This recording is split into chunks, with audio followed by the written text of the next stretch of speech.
Hürmetli vatandaşlarımız işimizi devamlaştırırız. Kaltız haber. Bir de Xitaycha Jungbang deptiken, ben şu bunu kaltız haber dep tercüme kıldım. Jungo'nun toşuş parxotlardan açıklangan Prezident Trump aşkarı agahlandırış bədi. Mavzulu haber 13 gün yani 29. gün doyutor betedi ilan kılındı. Haber mındak başlandı.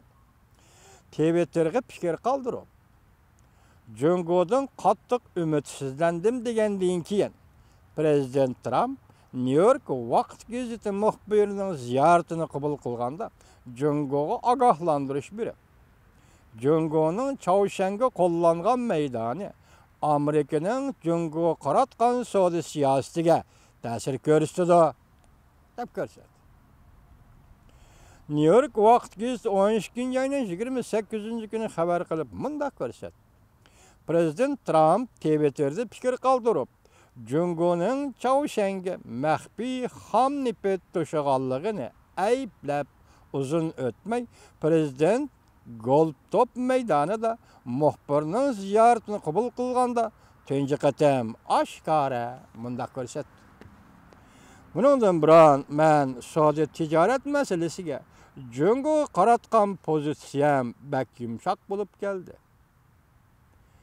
Jungo davlat rahbarlari Chawshan'ga besim ishlatib, Chawshan'ni yadro qurollari planidan voz kechishga majburlaydi deb umid qildi.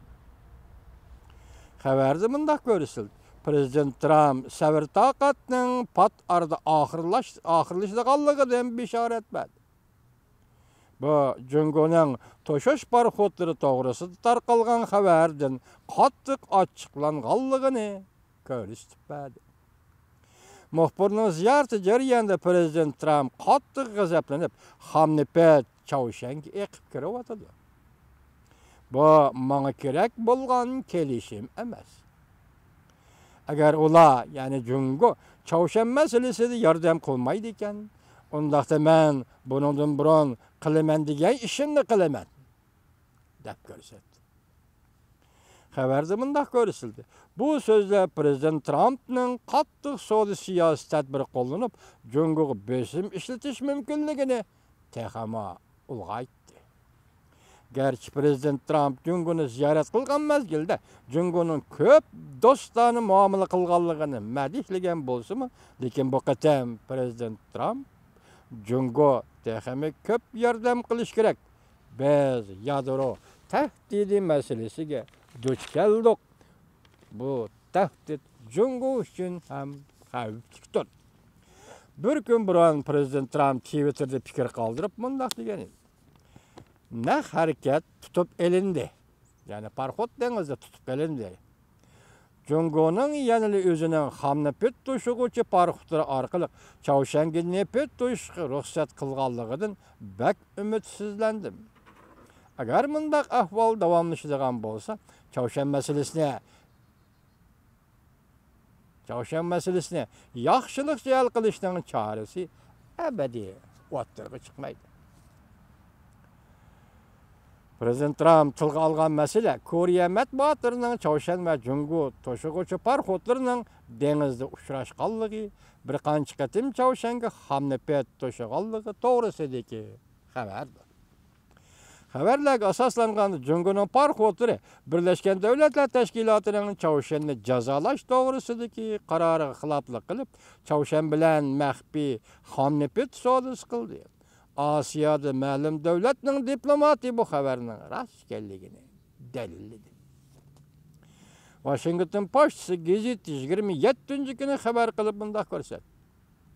Prezident Trump hukumati 2018-yil 5-da Jungo'ga qaratib intayin qattiq savdo siyosati tadbiri tuzib, Prezident Trump'ning Jungo savdosiga embargo yurgizish va va'dalarini amaliyleştirib, 2018-yili yangi bir yilda qo'shlab tugilgan qo'shmushni Jungo'ga atadiganligini oshkorladi.